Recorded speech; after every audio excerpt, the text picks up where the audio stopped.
Hello students, देखिए आज हम ट्रिग्नोमेट्री के बारे में बात करने वाले हैं। ये मैथमेटिक्स का काफ़ी इम्पोर्टेंट ब्रांच है, तो ध्यान से देखिए। हम आपको बिल्कुल इजी वे के साथ इसको समझाने वाले हैं। तो चलिए शुरू करते हैं। ट्रिग्नोमेट्री, देखिए ध्यान से। ट्रिग्नोमेट्री जो है वो दो वर्ड से मिलकर बना है, जिसमें एक वर्ड है ट्रिग्नॉन, ठीक है, और दूसरा वर्ड है मेट्रॉन। ट्रिग्नॉन का मतलब होता है ट्रायंगल। क्या होता है मतलब? Triangle, triangle. और मेट्रॉन का मतलब होता है मेजरमेंट,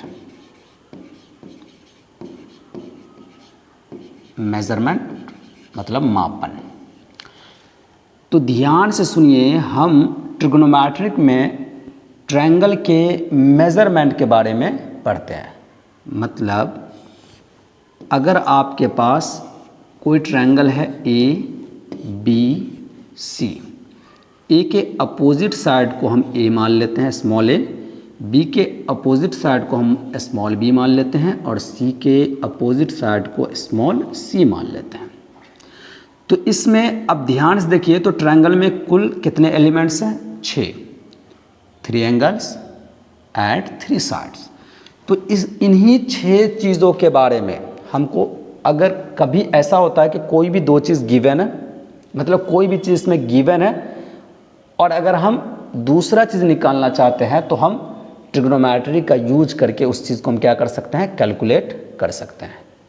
तो बेसिकली बात ये हुआ कि ट्रिग्नोमेट्री में हम ट्रायंगल के मेजरमेंट के बारे में पढ़ते हैं। समझ गए इतना बात? अब आगे ध्यान से सुनिए। ट्रायंगल, ट्रायंगल में ट्रायंगल वर्ड में एक वर्ड आ रहा है। कौन सा वर्ड आ रहा है? ट्रायंगल वर्ड में एक वर्ड आ रहा है एंगल। कौन सा वर्ड आ रहा है? एंगल। तो हम सबसे पहले एंगल को समझते हैं, ठीक है? एंगल को समझते हैं। तो चलिए समझाते हैं हम आपको एंगल। एंगल बेसिकली 2 लाइनों से मिलके बनता है। मान लेते हैं यहाँ पे एक फिक्स लाइन है। ये कौन सा लाइन है? फिक्स। कौन सा लाइन है ये जो लाइन है, इस लाइन को हम मान लेते हैं कि ये आपका फिक्स लाइन है। एक और लाइन है जो इसी लाइन के ऊपर है। एक और लाइन है जो इसी लाइन के क्या है? ऊपर है, ठीक है? उस लाइन को कहा जाता है रिवॉल्विंग लाइन। कौन सा लाइन कहा जाता है? Revolving line. रिवॉल्विंग लाइन मतलब वो लाइन क्या करेगा? चक्कर लगाएगा। किससे? फिक्स लाइन से। मतलब फिक्स लाइन रुका रहेगा और वो चक्कर लगाएगा। मतलब ये हुआ कि मान लीजिए अगर फिक्स लाइन इसी जगह पे है और रिवॉल्विंग लाइन जो है वो घूम करके यहाँ पे आकर रुक गया। तो अब थोड़ा ध्यान से देखिए, एक फिगर आपको जो ट्रेस्ड आउट हुआ, जो आपको ये फिगर दिखाई दे रहा है, इसी फिगर को हम लोग क्या कहते हैं? एंगल कहते हैं। ठीक है, इतना बात समझ में आया? अब थोड़ा ध्यान से सुनिए कि ये जो रिवॉल्विंग लाइन है, इसके पास 2 ऑप्शन है चक्कर लगाने का, मतलब रिवॉल्व करने का। एक ऑप्शन है कि ये तो ऐसे घूमे या तो ऐसे, ठीक है? तो आपको हम थोड़ा सा क्लॉक के बारे में समझाते हैं। क्लॉक, क्लॉक मतलब घड़ी। घड़ी की जो डायरेक्शन होती है, क्लॉक की जो डायरेक्शन होती है, वो ये डायरेक्शन होती है। क्लॉक की डायरेक्शन की आप बात करें तो ये डायरेक्शन होती है, ठीक है? इसको हम लोग क्लॉकवाइज कहते हैं। कौन सा डायरेक्शन कहते हैं? ये क्लॉकवाइज। अगर मान लीजिए इसी का उल्टा डायरेक्शन हम आपको दिखावें, अगर इसी चीज़ का हम उल्टा डायरेक्शन दिखावें, मान लीजिए हम ऐसा आपको दिखा दें, इस तरह से आपको हम समझावें, तो ये कौन सा डायरेक्शन कहलाएगा? ये कहलाएगा एंटी क्लॉकवाइज। क्या कहलाएगा? Anti clockwise. तो मतलब ये हुआ कि ये जो रिवॉल्विंग लाइन है, इसके पास 2 ऑप्शन है चक्कर लगाने का। एक है क्लॉकवाइज, मतलब इस तरह से मूव कर ले। क्लॉकवाइज को शॉर्ट फॉर्म में हम CW लिखेंगे, और एंटी क्लॉकवाइज को ACW लिखेंगे, याद रखिएगा। या दूसरा है कि ये किस तरह से मूव कर जाए? एंटी क्लॉकवाइज, मतलब ACW या फिर क्लॉकवाइज। तो जब ये दो अलग अलग डायरेक्शन में मूव कर सकता है तो मतलब एंगल पॉजिटिव भी होगा और निगेटिव भी होगा। तो हम समझते हैं एंगल पॉजिटिव और निगेटिव को। ज़्यादा मुश्किल नहीं है, बस बेसिक है, लेकिन हम आपको बिल्कुल ज़ीरो लेवल से लेके चलना है ताकि आपको दिक्कत नहीं हो। तो अगर हम बात कर लें पॉजिटिव एंगल की, किसकी बात कर लें? पॉजिटिव एंगल की। तो इसमें आप ये याद रखिएगा, ये जैसे मान लीजिए ये कौन सा लाइन है? फिक्स लाइन, और इसी के ऊपर है रिवॉल्विंग लाइन, ठीक है? क्योंकि वो इसी के ऊपर है इसलिए आपको ये दिखाई नहीं दे रहा, रिवॉल्विंग लाइन। अगर ये revolving line anti clockwise move कर जाए, मतलब फिक्स लाइन से एंटी क्लॉकवाइज इस डायरेक्शन में मूव किया, ठीक है ना? तो याद रखिएगा जो एंगल बनेगा वो आपको पॉजिटिव बनेगा। कैसा एंगल बनेगा? Positive angle. समझ रहे हैं बात? ठीक है। तो इसका मतलब अगर क्लॉकवाइज वो मूव करेगा तो कैसा एंगल बनेगा? Negative angle. Negative angle. Negative angle में क्या होगा कि मान लीजिए ये आपका फिक्स लाइन है, ये कौन सा लाइन है? फिक्स, ठीक है? और दूसरा लाइन जो इसके ऊपर है रिवॉल्विंग, वो मान लीजिए मूव करके यहाँ पे आ गया, ठीक है? कौन सा लाइन है ये? रिवॉल्विंग। अब बताइए यहाँ जो एंगल बनेगा वो निगेटिव एंगल बनेगा। ये रूल है, आपको याद रखना है। अगर रिवॉल्विंग लाइन एंटी क्लॉकवाइज, मतलब ये किस डायरेक्शन में मूव किया है? ACW, anti clockwise. ये किस डायरेक्शन में मूव किया है? क्लॉकवाइज। तो क्लॉकवाइज कौन सा एंगल बनेगा? निगेटिव। एंटी क्लॉकवाइज कौन सा एंगल बनेगा? पॉजिटिव। ठीक है, चलिए इतना समझने के बाद अब हम समझ रहे हैं राइट एंगल को। किसको समझ रहे हैं? Right angle. Right angle, right angle. Right angle होता क्या है? राइट एंगल जो होता है वो 1/4 होता है किसके? सर्कल के। किसके? 1/4 सर्कल। मतलब ये हुआ, समझा देते हैं। मतलब ये हुआ कि मान लीजिए ये फिक्स लाइन है, ये फिक्स लाइन है, और ये अगर पूरा एक चक्कर लगा के वापस से यहीं पे आ जाए, मतलब ये एक सर्कल चले, तो ये कुल 360 डिग्री एंगल बनाता है। तो इसका 1/4 कौन होगा? ये पार्ट होगा, यही पार्ट ना होगा। तो 1/4 मतलब कितना डिग्री हो गया? 90 डिग्री। कितना डिग्री हो गया? 90 डिग्री। तो याद रखिएगा राइट एंगल जो है वो क्या है? 1/4 सर्कल है, और ये कितना है? 90 डिग्री। कितना डिग्री है? 90 डिग्री। समझ गए बात? ठीक है। अब हम क्या करते हैं, एंगल को थोड़ा और अच्छे से समझते हैं कि हम एंगल को किस किस सिस्टम से मेज़र कर सकते हैं। ठीक है, तो उन सब चीज़ों को हम समझते हैं। हम एंगल को कुछ अलग अलग सिस्टम में किस तरह से मेज़रमेंट करते हैं। तो सबसे पहले जो हम यहाँ पे एक सिस्टम लिख रहे हैं एंगल को मेज़र करने के लिए, उसको कहा जाता है इंग्लिश सिस्टम। क्या कहा जाता है? English system. ठीक है, इसको एक और नाम से जानते हैं,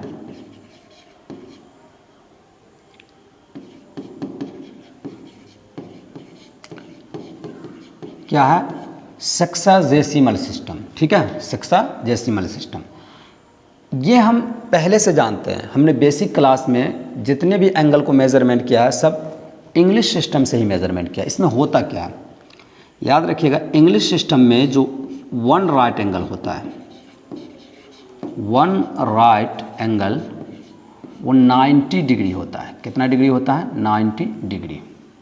ठीक है, वन राइट एंगल 90 डिग्री होता है, एक बात। दूसरी बात, 1 डिग्री जो होता है वो 60 मिनट के इक्वल होता है। ये मिनट का सिंबल है। किसका सिंबल है? मिनट्स। समझ गया? 1 डिग्री 60 मिनट्स के इक्वल होता है। और आपको पता ही है कि 1 मिनट में 60 क्या होता है? सेकंड्स। तो ये हो गया इंग्लिश सिस्टम। कौन सा सिस्टम हो गया? इंग्लिश सिस्टम, जो हम बेसिक क्लास में पढ़े हैं। दूसरा है फ्रेंच सिस्टम। दूसरा क्या है? French system. दूसरा जो है हमारा वो है French system. French system, French system, क्योंकि इंग्लिश सिस्टम को लोगों ने ज़्यादा पसंद किया, उसको ज़्यादा यूज किया, तो इसीलिए फ्रेंच सिस्टम उतना ज़्यादा फेमस नहीं हुआ जितना ज़्यादा इंग्लिश सिस्टम हुआ। ठीक है, फ्रेंच सिस्टम में जो वन राइट एंगल होता है, वन राइट एंगल, वो 100 ग्रेड्स के इक्वल होता है। किसके? ग्रेड्स। ठीक है, 100 ग्रेड्स के वन राइट एंगल। कौन से सिस्टम में? फ्रेंच सिस्टम में। ठीक है, दूसरी बात इसमें याद रखिएगा कि इसमें 1 ग्रेड्स जो होता है वो 100 मिनट के इक्वल होता है। किसके? 100 मिनट। ठीक है, 1 ग्रेड्स किसके इक्वल होता है? 100 ग्रेड्स किसके इक्वल होता है? 100 मिनट्स के। और इंग्लिश सिस्टम में 1 मिनट जो होता है वो 100 सेकंड के इक्वल होता है। यानी कि 1 मिनट जो होता है वो कितना? 100 सेकंड। ठीक है, जैसा कि हमने पहले ही कहा कि इंग्लिश सिस्टम काफ़ी ज़्यादा फेमस हुआ, जिसकी वजह से फ्रेंच सिस्टम उतना ज़्यादा यूज़ में नहीं आया। चलिए, अब थर्ड जो सिस्टम है वो काफ़ी ज़्यादा इम्पोर्टेंट सिस्टम है, जिसको कहा जाता है सर्कुलर सिस्टम। कौन सा सिस्टम कहा जाता है? Circular system. सर्कुलर सिस्टम में याद रखिएगा 1 राइट एंगल, 1 राइट एंगल जो है वो इक्वल होता है किसके? π/2 के। 1 राइट एंगल किसके इक्वल होता है? π/2 के। और ये जो π/2 है इसको हम लोग रेडियन कहते हैं। क्या कहते हैं? रेडियन। ठीक है, रेडियन। रेडियन। जैसे हमने इसको क्या कहा था? ग्रेड्स कहा था। इसको हमने क्या कहा था? इसको हमने डिग्रीज। ये क्या है? ये जो चीज़ है आपका, ये आपका है डिग्रीज। समझ गए? उसी तरह से अगर आपको π/2 मिले या फिर कोई भी नंबर मिल जाए, जैसे कुछ भी मिल जाए, जैसे 11/4 मिल जाए और इसका पावर c मिल जाए, तो याद रखिएगा ये किस चीज़ में है? रेडियन में। वैसे तो रेडियन में आपको नॉर्मली अगर डिग्री नहीं है, ग्रेड्स नहीं है, तो आप यही मान के चलिएगा कि वो किस चीज़ में है? रेडियन में। जस्ट फॉर एग्जांपल, अगर मान लीजिए आपको कहीं पे ये कह रखा है 30 और यहाँ डिग्री दे रखा है, तो क्लियर है कि ये डिग्रीज में है। लेकिन अगर सीधे 30 दे रखा है एंगल और कुछ भी नहीं है, कोई भी सिंबल नहीं है इसके ऊपर, तो ये रेडियन में माना जाएगा। किस चीज़ में माना जाएगा? रेडियन में। समझ रहे हैं? वैसे तो 30 आपको मिलेगा नहीं, ज़्यादातर आपको रेडियन पाई के केसेस मिलेगा। π/2, π/3, π/4, है ना, 5π/6, है ना, 7π/6, है ना, इस तरह से आपको मिलेगा। ठीक है ना, 3π/4, है ना, 2π/3, इस तरह से मिलेगा आपको। वैसे हमने आपको बता दिया है कि अगर आपको 1 भी लिखा हुआ मिल जाए और कोई भी सिंबल नहीं है, और ये अगर एंगल है, मतलब ये एंगल है, किसी भी चीज़ का एंगल है और 1 लिखा और कोई भी इस पर सिंबल नहीं है, तो हम इसको क्या मानेंगे कि ये रेडियन में है। बाकी अगर इस पर दे दिया जाए, जी दे दिया जाए, तो ग्रेड्स मानेंगे, डिग्री दे दिया जाए तो डिग्रीज मानेंगे। इस सिंबल को क्या पढ़ा जाता है? डिग्रीज पढ़ा जाता है।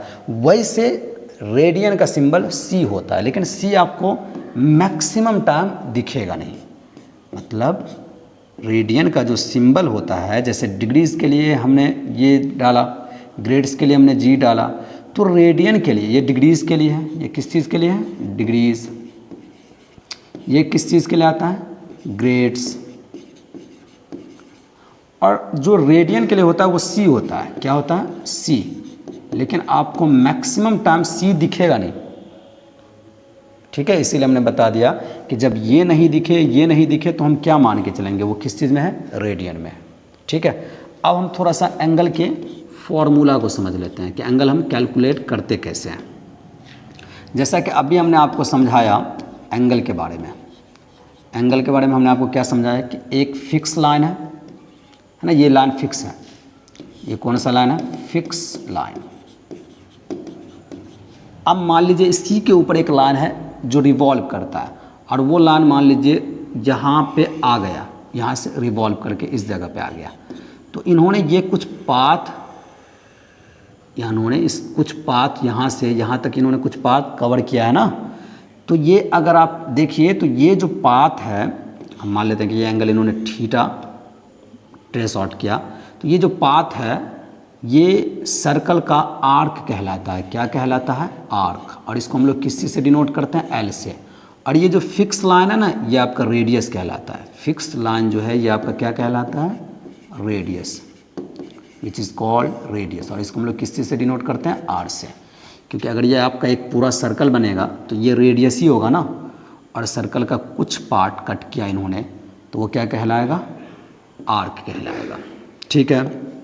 तो एंगल जो होता है, बेसिकली एंगल को जो डिफाइन किया गया है, वो एंगल को इस तरह से डिफाइन किया गया है कि एंगल जो होगा वो होगा आर्क अपॉन रेडियस। क्या होगा, आर्क अपॉन रेडियस। ठीक है। एंगल को हम थीटा लिख लेते हैं, आर्क को हम एल लिख लेते हैं, रेडियस को हम आर लिख लेते हैं। तो फॉर्मूला आपको क्या मिल गया, theta is equal to l by r. और याद रखिएगा इस फॉर्मूले को हम कहते हैं कि ये फॉर्मूला जो हमको मिला है वो कहाँ से मिला है, सर्कुलर सिस्टम। और अगर सर्कुलर सिस्टम से मिला है तो यहाँ जो एंगल हमको मिलेगा वो हमेशा किस चीज़ में मिलेगा, रेडियन में, ऑलवेज इन रेडियन। किस चीज़ में मिलेगा, रेडियन में। ठीक है। तो ये हो गया एंगल का फॉर्मूला। अब हम क्या करते हैं, हम समझते हैं कि अगर हमारे पास डिग्री हो तो उससे हम रेडियन में कैसे जाएंगे। ठीक है। अगर रेडियन हो तो उससे डिग्री में कैसे आएंगे, अगर डिग्री हो तो उससे ग्रेड्स में कैसे जाएंगे, ग्रेड्स हो तो डिग्री में कैसे आएंगे। तो इस चीज़ों को हम समझते हैं कि हम इसको कन्वर्ट कैसे करेंगे। ठीक है। तो चलिए इसको हम समझते हैं। तो उसको समझने से पहले एक चीज़ ध्यान से देखिए, अच्छे से समझिए थोड़ा सा, कि मान लीजिए कि ये फिक्स लाइन है, ठीक है, फिक्स लाइन, और इसके ऊपर जो रिवॉल्विंग लाइन है ये पूरा घूम करके वापस यहीं पे आ गया। तो बताओ यहाँ पे इन्होंने जो एंगल बनाया होगा वो कितना डिग्री एंगल बनाया होगा, डिग्री में बात की जाए तो 360।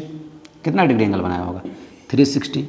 अगर हम इसके रेडियस, जो इसका रेडियस उसको अगर हम आर मान लें, तो बताओ इन्होंने इस सर्कल पे कितना पाथ ट्रेस किया है, मतलब इसका आर्क क्या हो जाएगा। हाँ बिल्कुल, पूरे सर्कमफ्रेंस के बराबर हो जाएगा। मतलब यहाँ पे आपका जो आर्क यानी कि एल जो है वो पूरा किसके इक्वल हो जाएगा, 2 पाई आर्क है, और रेडियस तो आर ही है। तो अभी हमने थीटा का फॉर्मूला पढ़ा था, क्या होता है, एल अपॉन आर।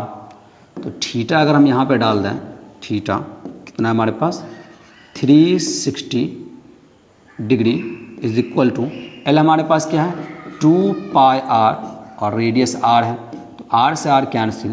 तो ध्यान से देखिए जो 360 डिग्रीज़ है वो हमको कितना रेडियन मिल गया, 2 पाई रेडियन मिल गया। ठीक है, समझ गए। आगे देखिए, अगर हमको 360 डिग्री 2 पाई रेडियन है, तो अगर हम 1 पाई निकालें तो क्या निकलेगा, ये 2 इसके डिवीज़न में आ जाएगा, मतलब 360 में 2 से डिवाइड हो जाएगा, तो ये आ जाएगा 180 डिग्री। तो 1 पाई में कितना रेडियन है, 180 डिग्री। ठीक है, 1 पाई में कितना डिग्री एंगल है, 180 डिग्री। ठीक है, अगर हम इसमें दोनों तरफ 2 से डिवाइड कर दें तो ये हो जाएगा पाई बाई 2, और इज इक्वल टू जब हम 180 में 2 से डिवाइड करेंगे तो ये आ जाएगा 90। तो 90 डिग्री मतलब कितना रेडियन, पाई बाई 2 रेडियन। ठीक है, तो अब हम क्या करते हैं, हम आपको एक रिलेशन लिख देते हैं, किस किस चीज़ का, डिग्री का, ग्रेड्स का और रेडियन का। तो अगर आपको ये रिलेशन याद रहे तो ईजिली आप क्या कर सकते हैं, कोई भी एक चीज़ आपको अगर गिवन रहे तो आप दूसरे चीज़ को निकाल सकते हैं। तो रिलेशन हम 90 में बना लेते हैं। किस में बना लेते हैं? 90 में। डिग्री को हम डी लिख लेते हैं, ठीक है, डिग्री को हमने डी लिख लिया। रेडियन को हम आर लिख लेते हैं, आर फॉर रेडियन, और ग्रेड्स को हम जी लिख लेते हैं, ठीक है। अब हम क्या करते हैं, 90 से इसका कंपेरिजन कर देते हैं। बताइए डिग्री में, सॉरी राइट एंगल से, तो डिग्री में राइट एंगल कितना होता है? 90, ठीक है। रेडियन में कितना होता है? π/2, और ग्रेड्स में कितना होता है? 100, यह ना होता है। इसको एक लाइन थोड़ा सा और बढ़ा देते हैं, तो देखिए ये आपको हो जाएगा d/90 इज इक्वल टू, ये 2 अगर ऊपर चला गया तो ये क्या हो जाएगा? 2r/π, और ये हो जाएगा g/100। तो हमको ये एक रिलेशन मिल गया। इसमें अगर कोई भी एक चीज़ गिवन रहेगा तो हम दोनों चीज़ों को कैलकुलेट कर सकते हैं। यहाँ पे हम लिख देते हैं वेयर, ये जो d है आपका, ये क्या है? डिग्रीज़ है। किसको डिनोट कर रहा है? d, डिग्रीज़ को। r किसको डिनोट कर रहा है? और रेडियन को। और g किसको डिनोट कर रहा है? ग्रेड्स को। अब एक एग्जाम्पल लेते हैं और इस बात को हम समझने की कोशिश करते हैं एग्जाम्पल से। मान लीजिए हमारे पास 30 डिग्रीज गिवन है और हमको कह रहा है कि बताइए ये रेडियन में कितना होगा। किसी ने हमको पूछ रहा है रेडियन में ये कितना होगा और ग्रेड्स में ये कितना होगा, ये हमसे पूछा जा रहा है। Very easy. हमको क्या दिया हुआ, अगर हम इस रिलेशन को याद रखते हैं तो हमको क्या दिया हुआ है। अगर हम इसको रिलेशन को याद रखते हैं और इसको हम सॉल्व करते हैं तो बताइए हमको गिवन क्या है, हमको दिया क्या गया, हमको डिग्रीज दिया गया है। कितना दे रखा है? 30, है ना। अब हमको पहले तो कोई एक निकाल लो, एक ही मरतबा में दोनों नहीं निकलेगा, तो हम क्या करते हैं पहले रेडियन निकाल लेते हैं। तो बताइए हम d/90 को क्या लिख सकते हैं? 2r/π, क्योंकि ये सब एक दूसरे के इक्वल है, सही है। अब हम क्या करेंगे, यहाँ पे d का जो वैल्यू है वो हम डाल देते हैं। d का जो वैल्यू है वो कितना है? 30/90 इज इक्वल टू 2r/π। जब आप इसको सॉल्व कीजिएगा तो देखिए क्या आएगा, सॉल्व कर लीजिए, ये क्या आ जाएगा, ध्यान से देखिए। ये 0 से 0 कैंसिल आउट हो जाएगा, 3 से 9 को काटिएगा, 3 टाइम्स में कटेगा। तो यहाँ 2r को 3 से मल्टीप्लाई कीजिएगा तो ये 6r आ जाएगा, ऊपर 1 बचा था। पाई को 1 से मल्टीप्लाई कीजिएगा, ये पाई आ जाएगा। तो यहाँ से r आपका क्या निकल गया? π/6। तो 30 डिग्री जो है वो रेडियन में क्या होगा? π/6 होगा। अब तो हमारे पास रेडियन ही पता है, तो हम ग्रेड्स तो रेडियन से भी निकाल सकते हैं, है ना। तो हम क्या करते हैं, अगर हम डिग्री से ही निकालना चाहें तो d/90 को हम किसके इक्वल कर लेते हैं? g/100 के। d वापस से कितना डालते हैं, कितना दे रखा है? 30/90, और ये आपको निकालना है g/100। तो ये कितना आ जाएगा, कैलकुलेट कर लीजिए। 0 से 0 कैंसिल हो गया, 3 3 से 9, ऊपर 1 आ गया। 3 को g से मल्टीप्लाई कर लीजिए, ये 3g हो गया। 100 को 1 से मल्टीप्लाई कीजिए, ये 100 हो गया। तो यहाँ से अगर आप g निकालिएगा तो ये 100/3 निकल गया, सही है। ये 100/3 ग्रेड्स निकल गया, ठीक है। तो ये आपने समझ लिया। एक और तरीके से हम क्या कर सकते हैं, क्योंकि ग्रेड्स उतना यूज़ होता नहीं है, तो हम एक और रिलेशन बना सकते हैं डिग्री से कहाँ जाने का? रेडियन में जाने का, और रेडियन से डिग्री में आने का, क्योंकि यही दोनों ज़्यादा यूज होगा। इसमें भी सबसे ज़्यादा आपको रेडियन यूज होगा। क्या यूज होगा? रेडियन। डिग्री भी यूज होगा, ऐसी बात नहीं कि डिग्री यूज नहीं होगा। अभी तक तो क्लास 10th तक तो आपने डिग्री ही यूज किया होगा, ठीक है। रेडियन भी यूज हुआ होगा कहीं कहीं पे, लेकिन 99.9% केसेस में आपने डिग्री यूज किया होगा। तो अब हम सिर्फ किस किस के बीच का रिलेशन ले लेते हैं? डिग्रीज और रेडियन, ठीक है। तो अभी कुछ देर पहले हमने आपको बताया था कि 180 डिग्रीज में कितना रेडियन होता है? पाई रेडियन होता है। तो अगर हम 1 डिग्री में रेडियन देखें, 1 डिग्री में कितना हो जाएगा? π/180, ये ना हो जाएगा, समझ रहे हो ना। मान लो 180 था, तो 180 को हम इस तरह से लिख सकते हैं। 180 को 1 degrees multiply by 180, is equal to पाई।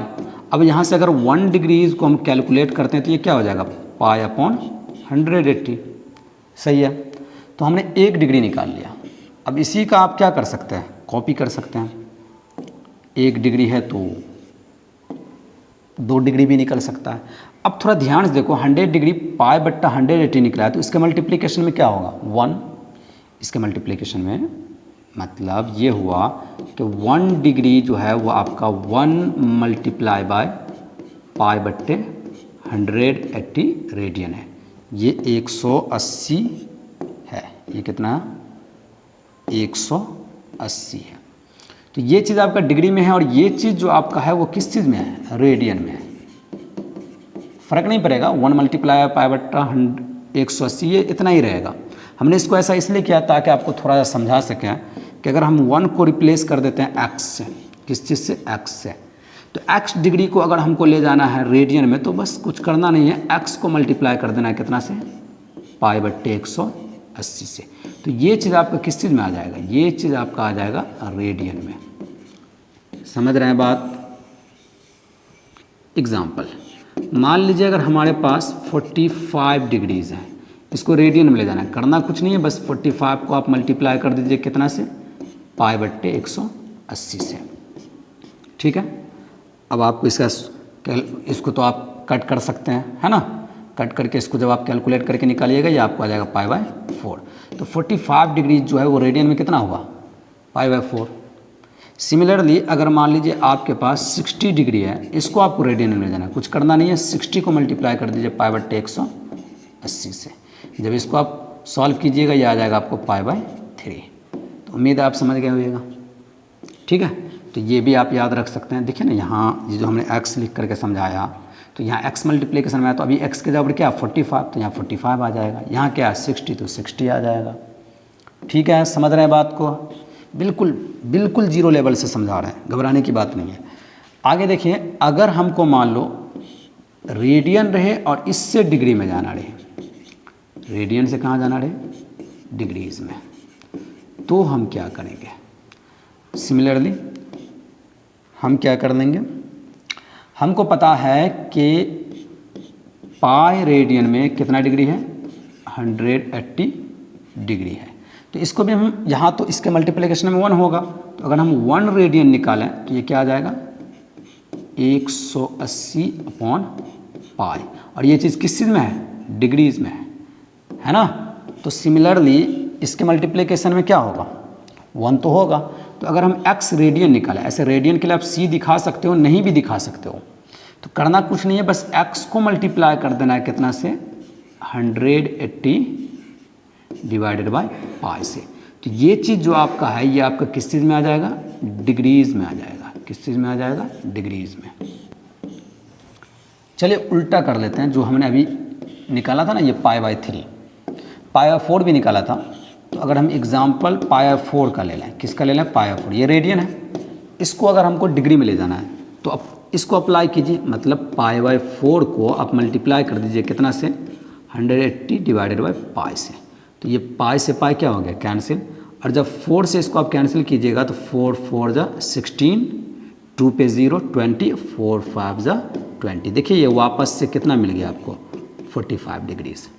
समझ रहा है। सिमिलरली अगर आपको क्या है, पाई बाय 3, इसको आपको ले जाना है कहाँ, डिग्री में, तो करना क्या है, पाई बाय 3 को मल्टीप्लाई कर देना कितना से, 180 डिवाइडेड बाय पाई से। तो यहाँ पाई से पाई कैंसिल हो जाएगा, 3 6 18, तो ये आ गया आपको 60 डिग्री। समझ गए बात।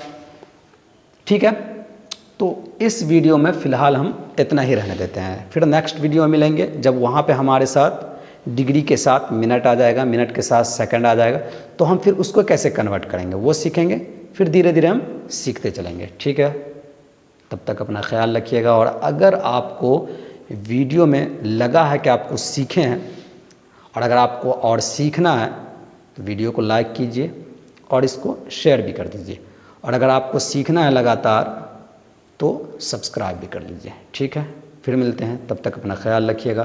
Thank you.